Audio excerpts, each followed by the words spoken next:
దేవుడు నీతో ఈ రోజు మాట్లాడుతూ ఉన్నాడు. నీతో దేవుడు సూటిగా మాట్లాడాలని కోరుకుంటూ ఉన్నాడు.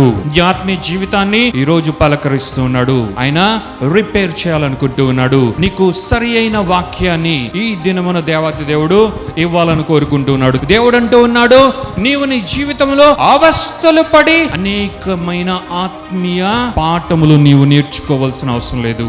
నా జీవ గ్రంథమైన బైబిల్లో ఉన్న వాక్యముల ద్వారా నీవు తిన్నగా నీ ఆత్మీయ జీవితంలో ఎలా ముందుకు వెళ్ళిపోవాలో, విజయవంతమైన ఆత్మీయ జీవితాన్ని ఎలా నీవు జీవించాలో, యోహాను సువార్త 1:16 చెప్పినట్లుగా కృప నుండి కృపకు ప్రయాణము చేసే ఆత్మీయ స్థితిలో నీవు ఎలాగా ముందుకు నడిచి వెళ్ళిపోవాలో నేను నీకు నా వాక్యము ద్వారా నేర్పిస్తాను.